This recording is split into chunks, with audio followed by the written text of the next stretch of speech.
¿Qué tal? Buenas noches. Me da mucho gusto saludarlos, como los lunes que he estado por aquí dando el estudio. Pues vamos a empezar esta noche, vamos a empezar orando. Hay muchas también peticiones de salud, que bueno, por desgracia parece que esta situación de la pandemia pues todavía va a estar un poquito en los siguientes meses. Vamos a seguir orando para que las personas que se han contagiado pues de alguna forma salgan adelante y esto sirva para que se acerquen a Dios o se conviertan en su caso y que pronto podamos regresar ya a nuestros estudios normalmente. Eddie, por favor, nos digas en una oración.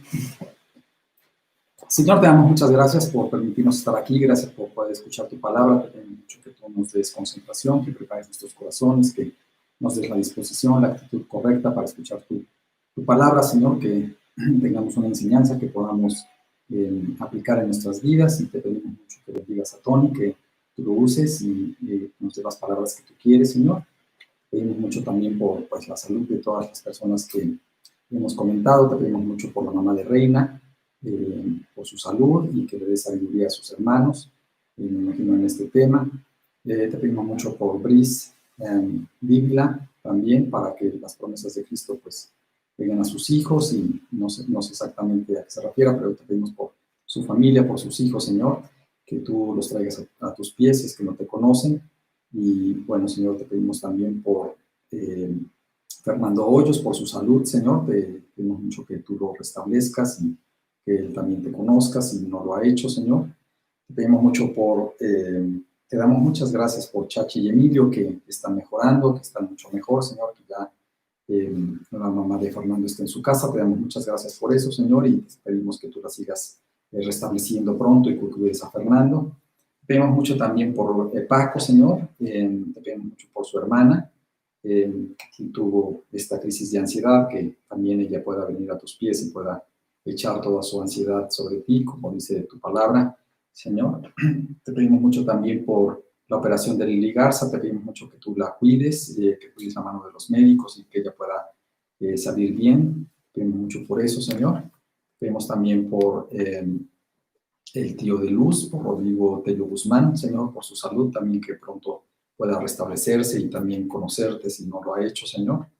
Y te pedimos muchísimo también, te damos muchas gracias por el embarazo de Mariana Guillén, la hija de Ezequiel Guillén, que tú la cuides en este embarazo. Gracias por esa bendición, y te pedimos mucho que la cuides con salud y que pueda tener un buen término de bendición para ella y su familia, Señor.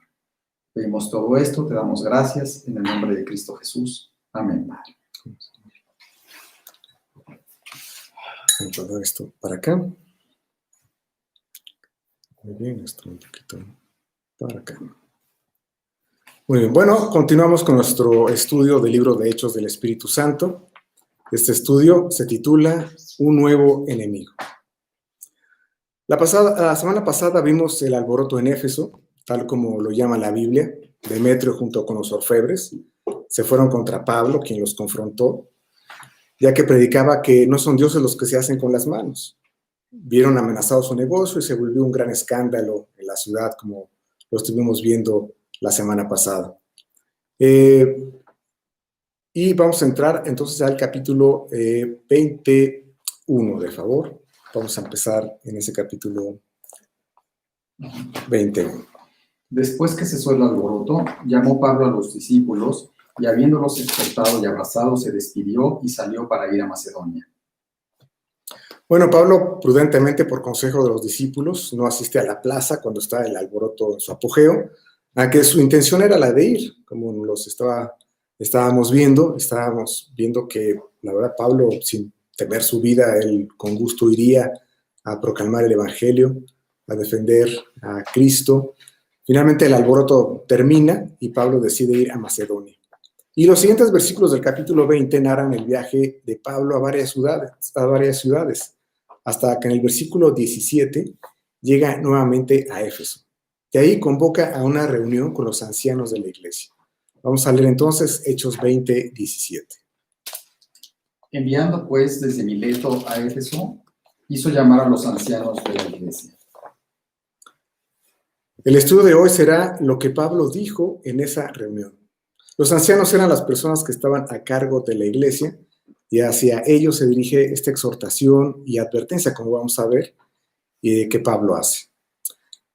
Vamos a ver 3 puntos de este primer, vamos a ver un punto primero, después vamos a abundar en ese. La primera parte de su discurso se basa en su ejemplo. Así que puedes poner como número 1, ejemplo, y vamos a poner los versículos de Hechos 20, 18 y 19. Cuando vinieron a él, les dijo: vosotros sabéis cómo me he comportado entre vosotros todo el tiempo, desde el primer día que entré en Asia, sirviendo al Señor con toda humildad y con muchas lágrimas y pruebas que me han venido por las acechanzas de los judíos. Bueno, vamos a ver 2 puntos en esta exhortación y advertencia que habla Pablo en este discurso a los ancianos de la iglesia. Y dentro del ejemplo, que es el primer punto, vamos a ver 3. Así que tú puedes poner 1.1, ejemplos de servicio a Dios.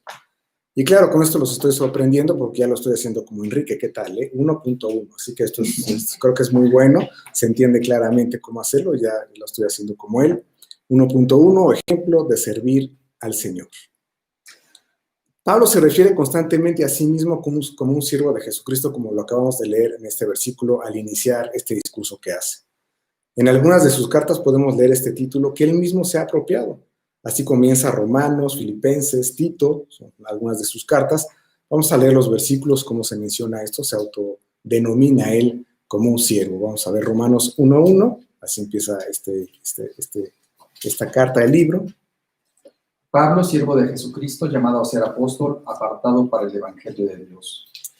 También en Filipenses 1.1.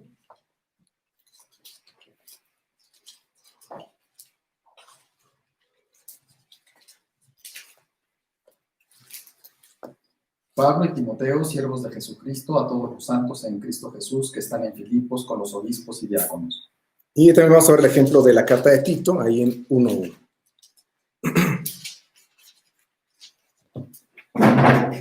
Pablo, siervo de Dios y apóstol de Jesucristo, conforme a la fe de los escogidos de Dios y el conocimiento de la verdad que es según la piedad. Y en otras cartas también lo podemos leer como Colosenses 1.7. Vamos a Colosenses 1.7.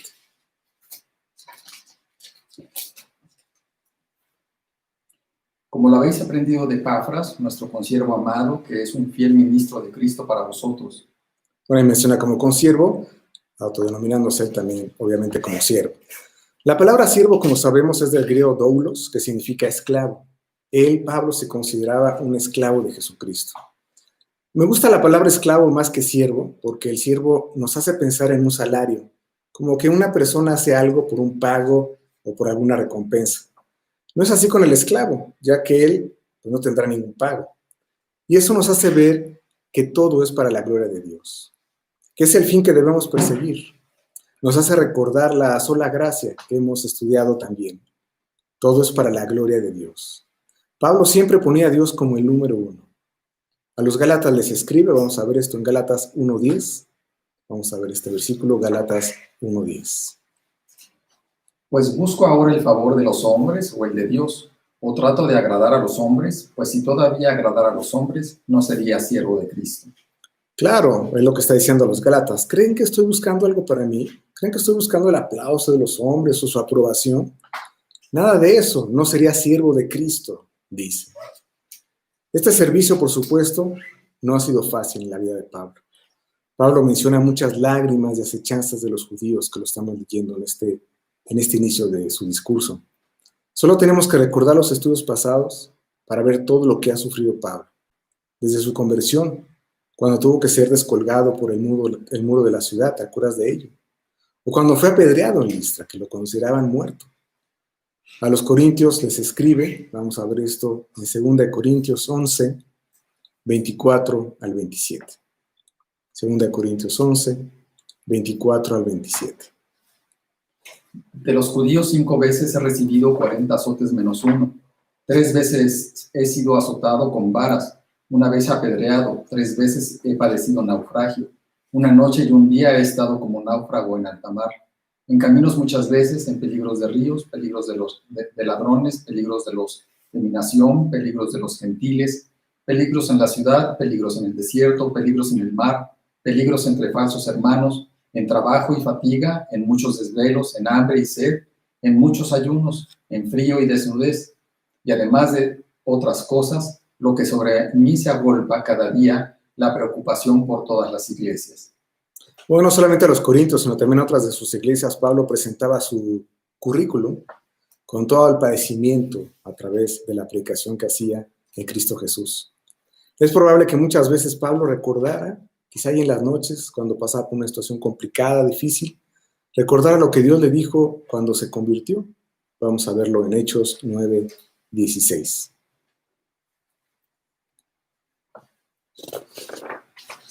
Porque yo le mostraré cuánto le es necesario padecer por mi nombre. Bueno, desde que se convirtió, Dios fue muy claro con él. Y a través de Ananías le dijo que él iba a sufrir por el Evangelio. Como todos los cristianos. No es exclusivo de Pablo, ¿verdad? Tú sabes que aquí hemos enseñado, la palabra de Dios dice claramente que todos los que quieran vivir piadosamente en Cristo Jesús padecerán persecución. Así que bueno, el primer ejemplo en su servicio.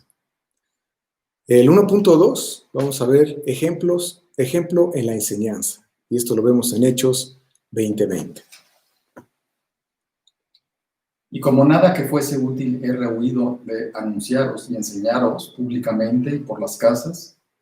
Bueno, hemos visto cómo el Espíritu Santo enseña. Estuvimos en esa introducción del Espíritu Santo, del libro de Hechos, cómo el Espíritu Santo enseña. Los apóstoles, recordemos, en un principio se encargaron, en la primera iglesia de enseñar la doctrina de Cristo. El Espíritu Santo fue quien les recordó las palabras y las enseñanzas de Jesús. Recordemos cómo lo dijo Jesús, ahí en Juan 14:26. Mas el Consolador, el Espíritu Santo, a quien el Padre enviará en mi nombre, Él os enseñará todas las cosas y os recordará todo lo que yo os he dicho. Así que el Espíritu Santo fue quien escribió realmente todo el Nuevo Testamento, toda la Biblia ha sido escrita por él. Utilizó hombres, como sabemos, incluso hasta sus personalidades, que están plasmadas en las Escrituras, pero todo es a través del Espíritu Santo. Esta enseñanza entonces fue dada por el Espíritu Santo a través de los apóstoles. Lo que estamos viendo es que se juntaban en casas, recordemos Hechos 2:46. Y perseverando unánimes cada día en el templo y partiendo el pan en las casas, comían juntos con alegría y sencillez de corazón. Bueno, recordemos esa parte del estudio que vimos cuando estuvimos en Hechos 2. Para tener reuniones de enseñanza se juntaban en casas y así nacieron los estudios bíblicos. En esa primera iglesia, los estudios bíblicos. El Espíritu Santo enseñó a Pablo, también como los apóstoles, para llevar a cabo este importantísimo ministerio. Vamos a verlo en Gálatas 1:11 y 12. Así él lo contó a los Gálatas en esta carta. Mas os hago saber, hermanos, que el evangelio anunciado por mí no es según hombre, pues yo ni lo recibí ni lo aprendí de hombre alguno, sino por revelación de Jesucristo. Bueno, él dice que la verdad es que él no tuvo un maestro, como lo tuvo en el judaísmo con Gamaliel, sino que en el cristianismo él fue enseñado directamente por el Espíritu Santo. Es lo que está mencionando en Gálatas. Menciona entonces que públicamente lo ha hecho, y recordamos, por ejemplo, cuando estuvo en Atenas, en el Areópago, cómo estuvo ahí predicando del Dios no conocido. Pero más importante, menciona también las casas, aquí en estos versículos de este capítulo 20, que esto hace referencia a ganar el mundo para Cristo persona a persona. Él estaba en las casas de las personas, predicando persona a persona. Hablaremos más de la enseñanza más adelante en este estudio, pero nos vamos ya al 1.3, que es ejemplo de evangelización. Hechos 20:21.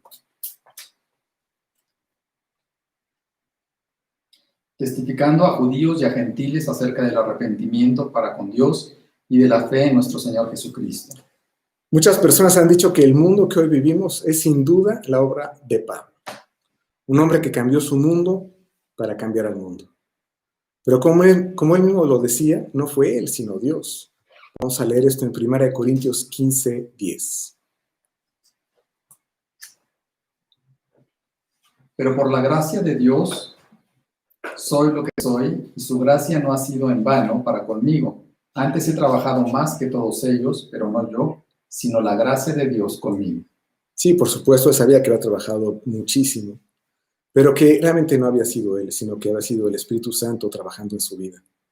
Y como hemos visto en nuestros estudios de la obra del Espíritu Santo, es liderada en la figura de Pablo, sí, por supuesto, pero con toda una iglesia atrás, que estaba apoyándolo, orando, viendo los viajes, etcétera. Ya hablamos de ese punto en el cual toda la iglesia, en su conjunto, a través del Espíritu Santo, estaba evangelizando al mundo.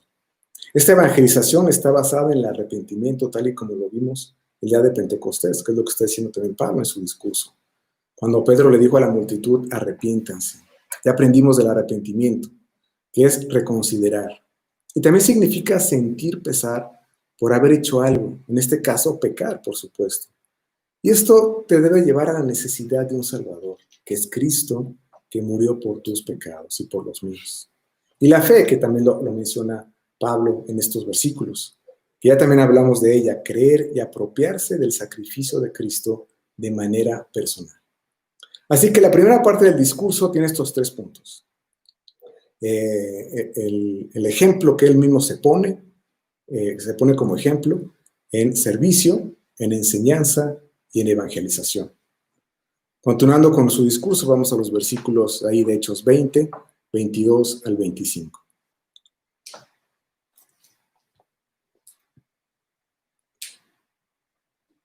Ahora he aquí, ligado yo en espíritu, voy a Jerusalén, sin saber lo que allá me ha de acontecer, salvo que el Espíritu Santo por todas las ciudades me da testimonio diciendo que me esperan prisiones y tribulaciones, pero de ninguna cosa hago caso, ni estimo preciosa mi vida para mí mismo, con tal que acabe mi carrera con gozo y el ministerio que recibí del Señor Jesús para dar testimonio del Evangelio de la gracia de Dios. Y ahora he aquí, yo sé que ninguno de todos vosotros, entre quienes he pasado predicando el reino de Dios, verá más mi rostro. Bueno, Pablo ahora anuncia que irá a Jerusalén, que el Espíritu Santo le ha dicho que pasará por prisiones, por tribulaciones, y que no verían más su rostro. Seguirá en el ministerio como un esclavo. Y pasamos al siguiente punto, al número 2 de su exhortación, de lo que le quiere decir a este grupo de ancianos. Este punto número 2 es su exhortación y empezamos en Hechos 20, 28. Por tanto, mirad por vosotros y por todo el rebaño en que el Espíritu Santo os ha puesto por obispos para apacentar a la iglesia del Señor, la cual él ganó por su propia sangre. Bueno, lo que estamos viendo aquí es que vamos a hablar de la exhortación de Pablo a los líderes para cuidar la iglesia. Eso es lo que está diciendo, ¿no? Una iglesia que tiene enemigos. Y vamos a hablar de 3 enemigos que tiene la iglesia. El primer enemigo que tiene la iglesia es la religión. El primer enemigo que tuvo la iglesia fue la religión. Paradójicamente, la religión judía, que fue en primera instancia quien la atacó, que ha sido además la religión judía la única establecida por Dios y que duró 1500 años, desde Moisés hasta la muerte y resurrección de Cristo. Y ahí terminó. Uno de sus más terribles combatientes en contra de Jesús en este judaísmo fue Pablo. Vamos a leerlo en 1 Timoteo 1:13.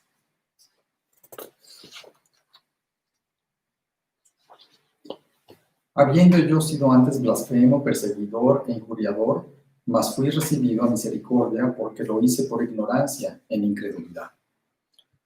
Bueno, ahí se está poniendo y está realmente diciendo que pues, él era un perseguidor de la iglesia, que era terrible. Recordamos a Esteban, cuando los fariseos de diversas sinagogas ordenaron apedrearlo, ahí en Hechos 7, 53 y 54.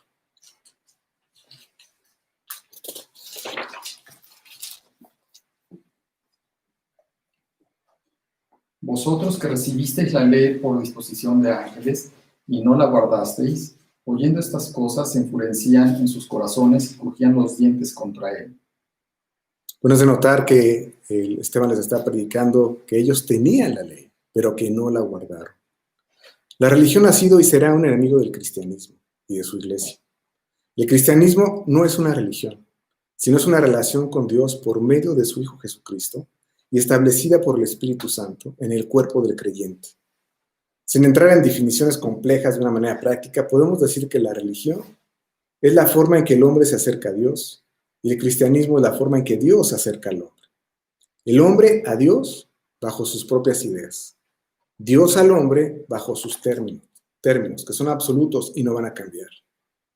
Eddie nos habló un poco de esto la semana pasada cuando mencionó a Caín. El capítulo 4 del Génesis podría titularse El origen de las religiones. Vamos a ver Génesis 4:3.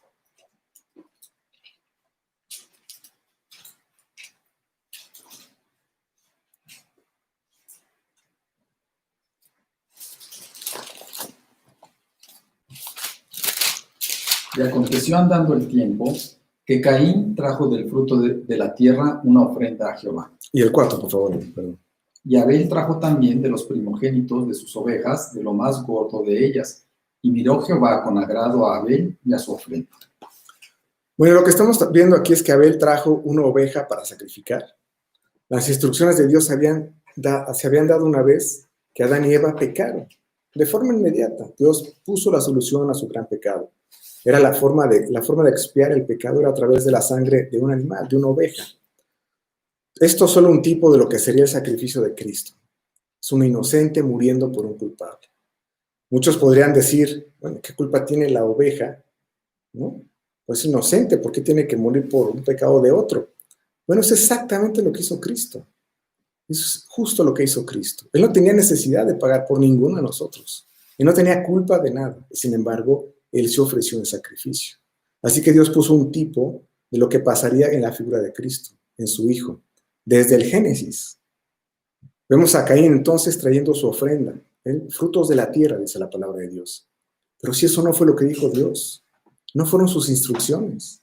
Caín está haciendo algo realmente terrible. Está diciéndole a Dios que sus instrucciones no son importantes. Que hay otros caminos que llegan a Dios, o hay otros caminos, otras formas en las que tú puedes tener una buena relación con Dios. Porque es solo como Dios dice. Caín está desobedeciendo ¿qué? Su palabra. Caín está desobedeciendo la palabra de Dios. La Biblia, fíjate, es un dato muy importante. La Biblia no dice que esta fue la primera ocasión en que ofrecieron cada uno su ofrenda. Esto nos hace ver que al principio Caín lo hacía trayendo una oveja obedeciendo a Dios. Pero en un momento determinado dijo, pues ya no lo quiero hacer como Dios dice. ¿Por qué lo tengo que hacer como Él? Caín está creando la primera religión del mundo. Yo me acerco a Dios en mis propios términos, en mis propias ideas. Notemos que Caín, esto es también muy importante, notemos que Caín no está rechazando a Dios, ¿eh? No está diciendo que Dios no existe. Es más, le trajo su ofrenda, pero está rechazando lo que Él dijo, su palabra. Desde este momento y hasta el día de hoy, el hombre decidió seguir a Dios sin importarle lo que Dios diga. Y así todas las religiones que vinieron posteriormente en la historia de la humanidad, pasadas y actuales, están en la misma posición. El hombre ha determinado hacer y acercarse a Dios bajo sus propias ideas. El segundo enemigo que tiene la iglesia es el Estado. Enrique nos habló cuando pasamos por Hechos 12 de este punto, el encarcelamiento de Pedro. Y cómo días antes Herodes había dado muerte a Jacobo, hermano de Juan, uno de los apóstoles. Y bueno, estamos viendo cómo el gobierno ahora sería un enemigo más del cristianismo.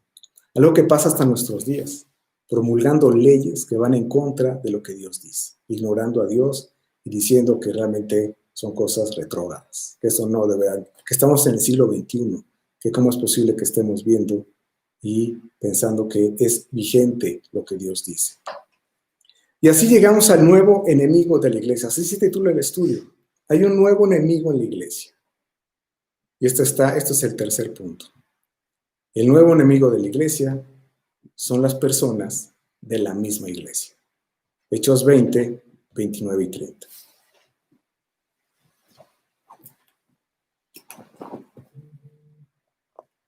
Porque yo sé que después de mi partida, entrarán en medio de vosotros lobos rapaces que no perdonarán al rebaño. Y de vosotros mismos se levantarán hombres que hablarán cosas perversas para arrastrar tras sí a los discípulos. Este sería el nuevo enemigo de la iglesia, y quizás el más terrible. Ahora el ataque vendría desde el interior de la iglesia. Pablo se refiere a ellos como personas que hablarán cosas perversas. Esta palabra significa distorsionar, torcer, Es del griego diastrefo. Realmente, a lo mejor tú pensarías que hablan cosas terribles y cosas horribles, pero eso no es. Eso no es. Perverso significa distorsionar, torcer. Se refiere a personas que tendrán conocimiento del Evangelio, pero que lo distorsionarán, lo torcerán para su propio beneficio. Fíjate, no se trata de rechazar a Cristo, sino de hablar algo muy parecido, pero con el propósito de nulificar, de hacer a un lado no la figura de Cristo. Eso no va a pasar. Lo que quieren nulificar es la obra redentora de Cristo, la salvación a través y solo por su sangre. Ese es lo que se está distorsionando. Eso es lo que está torciendo las personas que salieron y que iban a salir, dice Pablo en esta advertencia que iba a pasar, que no van a rechazar a Cristo. No van a decir Cristo no existe, Dios no existe, nada de eso. Va a ser algo parecido a Caín. Él trajo su ofrenda. Él quería tener una relación con Dios, sí, pero haciendo a un lado lo que Dios había dicho. Estas personas lo que quieren hacer es nulificar la salvación a través y solo por la sangre de Cristo. Este gran peligro para las iglesias tuvo lugar tiempo después, como Pablo lo está diciendo en este momento, en las iglesias que él estableció. Lo podemos ver cuando le escribe a Timoteo, cuando este era ya pastor de Éfeso. Vamos a leerlo en su carta en 1 de Timoteo 1, 3 al 7.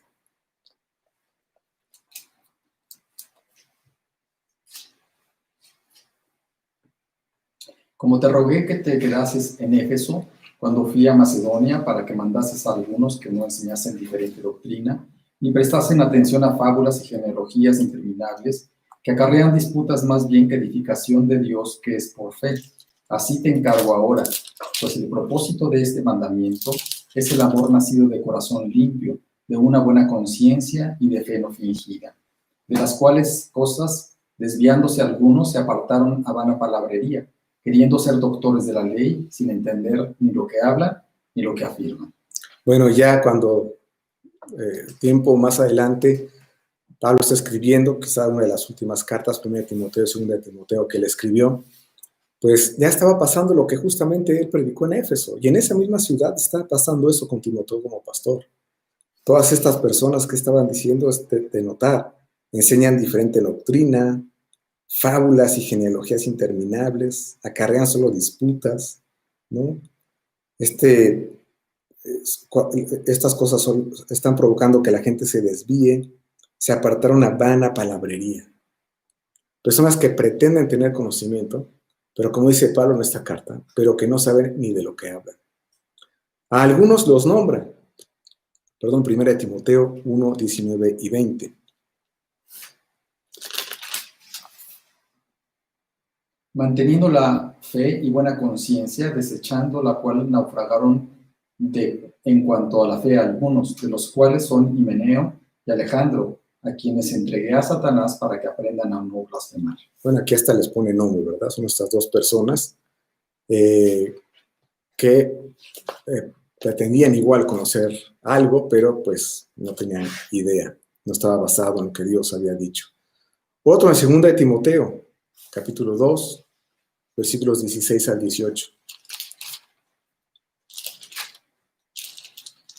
Mas evita profanas y vanas palabrerías, porque conducirán más y más a la impiedad, y su palabra carcomerá como gangrena, de los cuales son Himeneo y Fileto, que se desviaron de la verdad, diciendo que la resurrección ya se efectuó, y trastornan la fe de algunos. Bueno, fíjate que en la primera carta lo dice, y en la segunda también. Es decir, una cosa grave, lo reitera, le dice a Timoteo, tienes que tener cuidado con esta clase de personas. Otros que lo habían abandonado. Vamos a leer 2 de Timoteo 1, 14 y 15. Guarda el buen depósito por el Espíritu Santo que mora en nosotros. Ya sabéis esto, que me abandonaron todos los que están en Asia, de los cuales son Figelo y Hermógenes. Otros que lo habían, muy probablemente estas personas, perdón, por el contexto, lo abandonaron porque seguramente tuvieron diferencias doctrinales y quién sabe qué camino tomaron.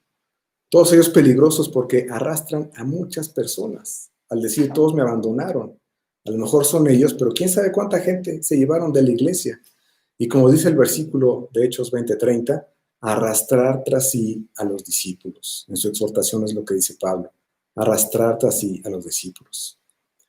Es evidente, como lo vemos en las cartas, que la lucha que sostenía Pablo al principio fue en contra de los dos rapaces, los judaizantes. Hablamos eso un poquito en los estudios anteriores, ¿no? Cómo llegaban los judíos y les decían a los nuevos creyentes, no, ustedes tienen que seguir la ley, ustedes tienen que circuncidarse. Pero al final de sus días, realmente la batalla fue en contra de los anticristos. Vamos a estudiar un poquito lo que es el anticristo. Primera de Juan 2, 18 y 19.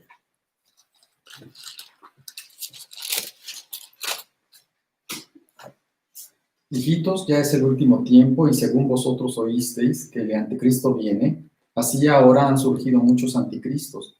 Por esto conocemos que es el último tiempo. Salieron de nosotros, pero no eran de nosotros, porque si hubieran sido de nosotros, habrían permanecido con nosotros, pero salieron para que se manifieste que no todos son de nosotros. Bueno, aquí menciona Juan, ¿verdad? Han surgido muchos anticristos. Él estaba viendo lo mismo que Pablo está escribiéndole a Timoteo. ¿Qué está pasando? Hay muchos anticristos. Habrá uno, por supuesto, el anticristo que menciona Apocalipsis, el hijo de perdición. Pero todo aquel que niega no a Cristo, sino a su obra redentora, es anticristo. Primera de Juan 2, 22. ¿Quién es el mentiroso sino el que niega que Jesús es el Cristo? Este es anticristo, el que niega al Padre y al Hijo. Y como estamos viendo, salieron de nosotros, es decir, de la iglesia. Estas personas nunca han sido cristianas, sino que participaron en las actividades de la iglesia y después la abandonaron. Es importante nada más subrayar entonces que es igual. Los anticristos no significa que digan que Cristo no existió. Pueden hablar de otras muchas cosas, como vamos a ver más adelante. El punto es que nulifiquen, que digan que la obra redentora de Cristo es insuficiente. Judas, por ejemplo, es una carta que habla muy dura en contra de estas personas. Vamos a ir a Judas y vamos a leer los siguientes versículos, 4, 5 y 8.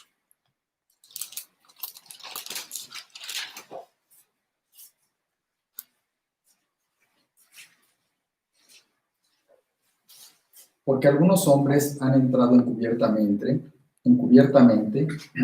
los que desde antes habían sido destinados para esta condenación, hombres impíos que convierten en libertinaje la gracia de nuestro Dios y niegan a Dios, el único soberano, y a nuestro Señor Jesucristo. Mas quiero recordaros, ya que una vez lo habéis sabido, que el Señor, habiendo salvado al pueblo, sacándolo de Egipto, después destruyó a los que no creyeron. Sí, por favor. No obstante, de la misma manera también estos soñadores mancillan la carne, rechazan la autoridad y blasfeman de las potestades superiores. Y también vamos a leer versículos 10 al 13, por favor. Pero estos blasfeman de cuantas cosas no conocen, y en las que por naturaleza conocen, se corrompen como animales irracionales. Ay de ellos, porque han seguido el camino de Caín y se lanzaron por lucro en el error de Balaam, y perecieron en la contradicción de Coré. Estos son manchas en vuestros ágapes, que comiendo impúdicamente con vosotros se apacientan a sí mismos, nubes sin agua, llevados de acá para allá por los vientos, árboles otoñales sin fruto, 2 veces muertos y desarraigados, fieras ondas del mar, que espuman su propia vergüenza, estrellas errantes, para las cuales está reservada eternamente la oscuridad de las tinieblas. Bueno, estamos viendo ya 3 autores, Pablo, Juan y ahora Judas, que están hablando del tema. Judas pone aquí 3 ejemplos de personas que decidieron seguir sus propios razonamientos. Habla de Caín, ya hablamos de él. Es un ejemplo que pusimos al principio, que él decidió la forma en que él se iba a acercar a Dios. Aquí menciona a Judas a Balaam, que pensaba que podría lucrar en su supuesto servicio a Dios. No entraremos a detalle en el pasaje donde aparece Balaam, solo mencionar que está en Números capítulo 22, tú lo puedes leer, que era un profeta que pensaba que podía ir a maldecir al pueblo judío. Y Coré, aquí también lo menciona Judas, también no entraremos a detalle, pero Coré negó la autoridad que Dios le había dado a Moisés y a Aarón en el oficio sacerdotal. Un día se levantó Coré y les dijo, oye, ¿por qué solamente ustedes pueden servir a Dios? Yo también quiero. Y bueno, fue algo que Dios disciplinó por ello. Y también vamos a leer, para terminar de lo que estamos viendo en el libro de Judas, el versículo 16. Estos son murmuradores, querellosos, que andan según sus propios deseos, cuya boca habla cosas infladas, adulando a las personas para sacar provecho. Bueno, son propios deseos, hablan cosas infladas y adulando a las personas para sacar provecho. Desde este momento del cristianismo, y viendo la historia, podríamos decir que desde su nacimiento en esta primera iglesia, en el libro de Hechos, hasta el día de hoy, tendría estas desviaciones. Un gran truco de Satanás, que es el que está detrás de todo esto. Que es un truco que ha usado siempre, porque además le funciona, diciendo algo de verdad y algo de mentira. Así lo hizo con Eva. Le dijo algo de mentira, no moriréis, y algo de verdad, sabrás el bien y el mal. Vamos a ver Génesis 3, 4 y 5.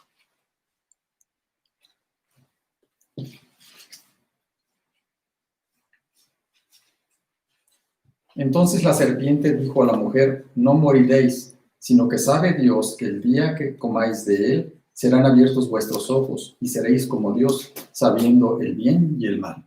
Bueno, un gran truco que le puso a Eva, ¿verdad? Dice, no, bueno, lo más importante que era que iba a morir, eso sí se lo dijo muy, muy franco, ¿verdad? No, ¿cómo crees? No vas a morir. Y bueno, también vas a saber esto, verdad con mentira. El gran truco de Satanás siempre. En los siguientes siglos, el cristianismo sufriría los embates de hombres que bajo el paraguas de Cristo hablarían cosas perversas, es decir, torcidas, recordemos ese punto. La iglesia estaba amenazada con dividirse en puntos de doctrina muy importantes. Lo vemos en la historia. Voy a poner 3 ejemplos de concilios que sucedieron. Uno fue en el siglo IV, cuando algunos comenzaron a negar la deidad de Cristo. Y de repente algunas personas de la iglesia empezaron a decir que pues Cristo realmente no era Dios. Lo que llevó a realizar un concilio ese de Nicea, que fue en el año 325. Después surgió otro, el concilio de Éfeso, fíjate, en la misma ciudad de Éfeso, donde estamos viendo todo esto que inició, en el año 431. Ahí se discutió la divinidad de María, Madre de Cristo. El segundo concilio de Constantinopla en el año 553, donde, entre otros puntos, también trató la divinidad de Cristo, y bueno, aprobando y prohibiendo pensamientos en sus resoluciones. Si tú ves las resoluciones de estos concilios, te vas a dar cuenta que hay, por ejemplo, en unos 10, otros 15 puntos, y en algunos dice, todo lo que diga tal persona, tal obispo de tal ciudad es anatema. Si lo dice de tal forma que lo queman, ¿verdad? Bueno, había resoluciones que estaban haciendo ¿qué? Causando divisiones, que finalmente, ¿qué es lo que quiere Satanás? Y así siguió la historia y las divisiones en el cristianismo, creando religiones bajo el paraguas de Cristo, que siguen hasta nuestros días. Así surgieron la Iglesia Ortodoxa, el catolicismo, la Ortodoxa Oriental, la Iglesia Asiria de Oriente, en esos años, en esos siglos, antes del año 1000, ¿verdad? Bueno, y esto sigue pasando en nuestros días. Carlos Spurgeon, una de sus predicaciones, lo vislumbró. Tengo aquí un fragmento donde declara lo siguiente, se los voy a leer, aquí lo tengo. Él decía, Carlos Spurgeon, parece probable que la nuestra será una época de predicación más bien que una época de oración. Vemos ahora por todas partes grandes asambleas que se congregan en salones y abadías para escuchar la predicación de la palabra. Por tanto, se vuelve algo muy serio, pues es muy probable, y acaso no lo puede ver todo sabio, que cualquiera que se levanta ahora, que tenga algunos poderes de oratoria y algunas dotes de elocuencia, sea proclive a atraer a la multitud sin importar lo que predique.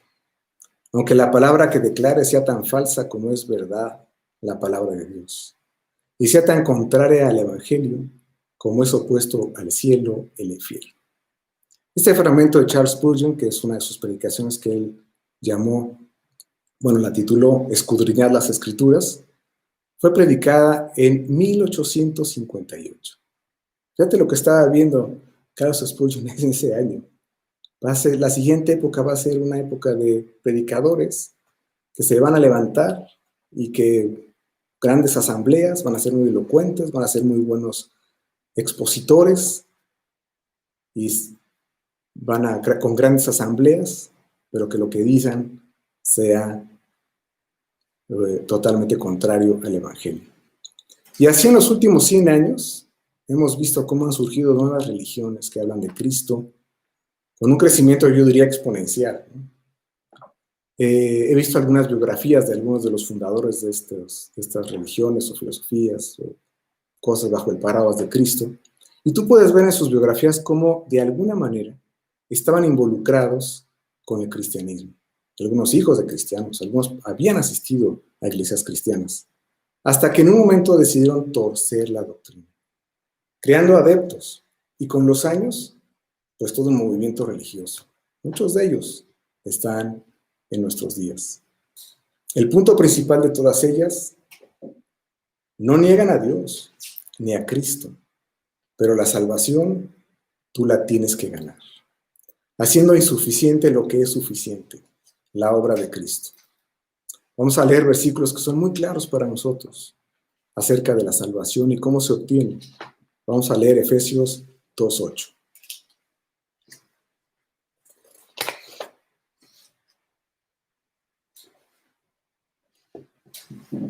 Porque por gracia sois salvos por medio de la fe, y esto no de vosotros, pues es don de Dios.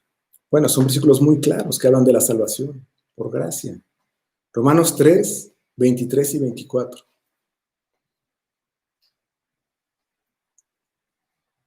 Por cuanto todos pecaron y están destituidos de la gloria de Dios, siendo justificados gratuitamente por su gracia, mediante la redención que es en Cristo Jesús. Bueno, versículo también muy claro. Y fíjate que ya hablamos un poquito de eso, el capítulo 3 de Romanos termina el capítulo 3 termina el versículo 28, y es la conclusión de esto. Vamos a leerlo, Romanos 3, 28. Concluimos, pues, que el hombre es justificado por fe sin las obras de la ley. Y es que esa es la gran diferencia, es la diferencia fundamental, la salvación. La salvación es solamente por fe. La exhortación de Pablo, sigamos con ella, vamos a regresar a Hechos 20 y vamos al versículo 31.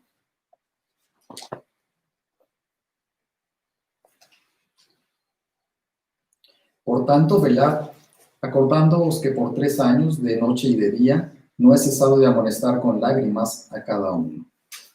Bueno, dice velad. ¿Qué hay que hacer ante este peligro? La respuesta, lo que Pablo habló al inicio de su discurso. Es decir, su ejemplo. ¿Cómo podemos contrarrestar? ¿Cómo vamos a velar? ¿Cómo vamos a hacer que esto no llegue a nuestra iglesia? Su ejemplo. Pablo está sellando su ministerio con su ejemplo, con su vida. Por eso empezó su discurso hablando de él mismo. No para gloriarse, diciendo que merece una medalla, que merece un título o una recompensa, sino que el ejemplo sella sus palabras. Jesús lo dijo. Vamos a leerlo en Mateo 7, 15 y 16.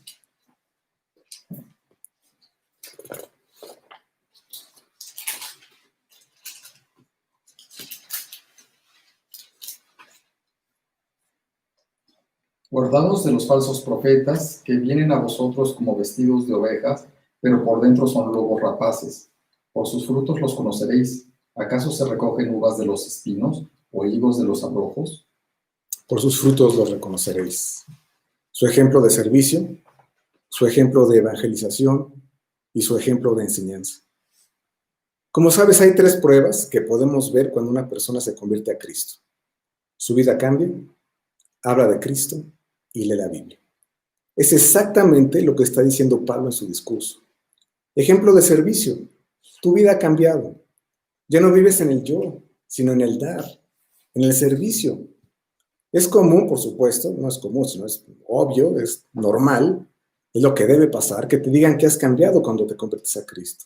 Ya eres diferente. Te preguntan, bueno, ¿a ti qué te pasó? Es que es una regeneración, así lo dice la Biblia. Hacer algo nuevecito, un nuevo hombre. Que hemos visto, y lo vamos a ver nuevamente, Efesios 4:24.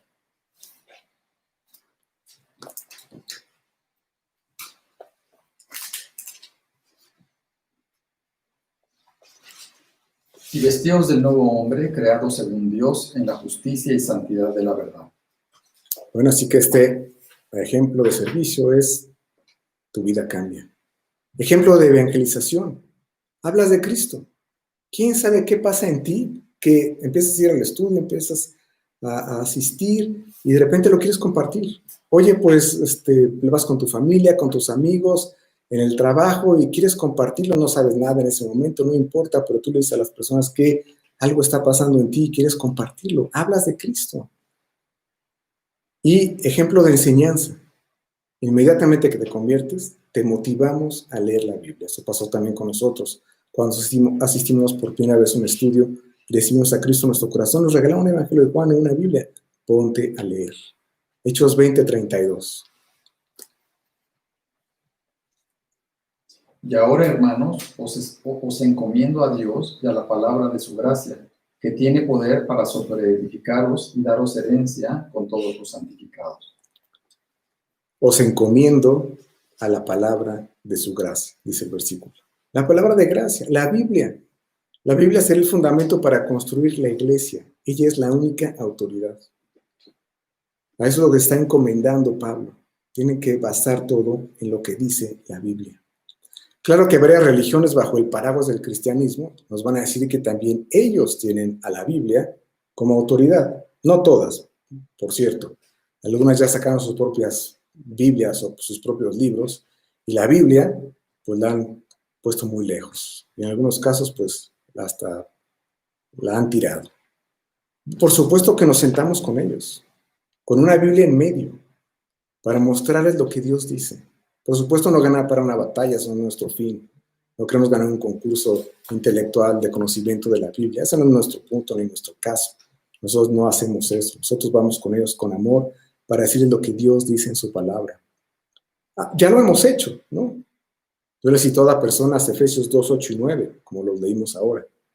Y lo leen, se los digo, se los explico, y me dicen, pues sí está muy claro, pero no. Bueno, ante ello difícilmente podremos avanzar. Pero si la persona es sincera, podrá ver la claridad de la salvación en las Escrituras, ¿no? Nuestra vida está afincada en estos 3 puntos. Por eso los estudios son en mi casa. Los jueves son en casa de Enrique. Los sábados en casa de Beto. La verdad es que nuestra vida está abierta. Quiero que veas mi matrimonio, las cosas que yo hago. Claro, no dejarás de ver mis errores. A Enrique le vas a ver más. Y a Eddie, bueno, ya ni hablamos. Y qué bueno que los veas.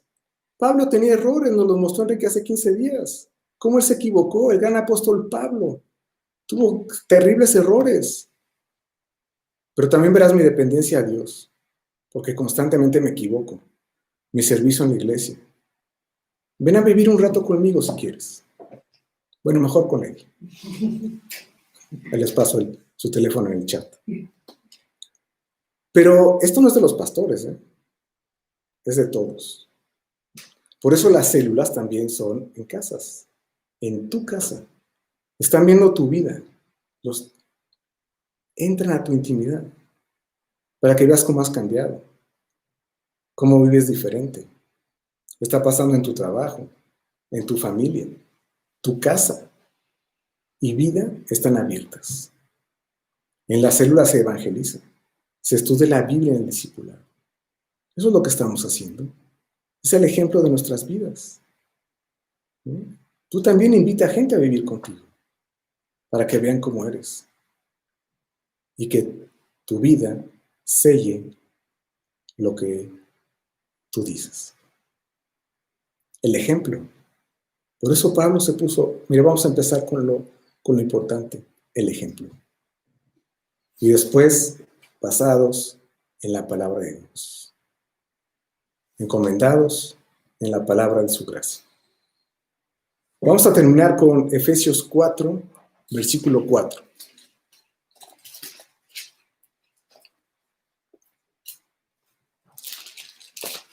Yo también quiero llegar a él, pero un momentito. Efesios, primero vamos a leer varios, pero vamos a leer Efesios 4 primero. Un cuerpo y un espíritu, como fuisteis también llamados en una misma esperanza de vuestra vocación. Bueno, en nuestros estudios pasados vimos cómo se habla de la construcción de la iglesia unida por el Espíritu Santo. Es lo que está, así empieza este pasaje, ¿no? Un cuerpo, un espíritu, hablando del Espíritu Santo, en el conocimiento pleno de nuestro Señor Jesucristo. Esto lo vamos a ver en los versículos Efesios 4, 12 al 16. A fin de perfeccionar a los santos para la obra del ministerio, para la edificación del cuerpo de Cristo, hasta que todos lleguemos a la unidad de la fe y del conocimiento del Hijo de Dios, a un varón perfecto, a la medida de la estatura de la plenitud de Cristo, para que ya no seamos niños fluctuantes, llevados por doctrina de todo viento, llevados por doquiera de todo viento de doctrina, por estratagema de hombres que para engañar emplean con astucia las artimañas del error, sino que siguiendo la verdad en amor, crezcamos en todo en aquel que es la cabeza, esto es Cristo, de quien todo el cuerpo, bien concertado y unido entre sí por todas las coyunturas que se ayudan mutuamente, según la actividad propia de cada miembro, recibe su crecimiento para ir edificándose en amor. Bueno, recordemos que el Espíritu Santo es el ejemplo que pone la palabra de Dios en el cuerpo de Cristo. La iglesia es como un cuerpo de Cristo que unido a través del Espíritu y que todos vamos al conocimiento de Cristo. Esa es la unión basada en el conocimiento, en la palabra de su gracia y el ejemplo. Bueno, con esto terminamos el estudio. Vamos a ver. Señor, te damos gracias por tus enseñanzas. Gracias por tu palabra, gracias por lo que has hecho nosotros, gracias por tu iglesia. Te pedimos estar unidos en el conocimiento, en ser ejemplos de servicio, ser ejemplos de enseñanza y ser ejemplo de evangelización. Bendice a nuestra iglesia, Señor, y a todos sus miembros. En el nombre de Cristo Jesús. Amén. Amén.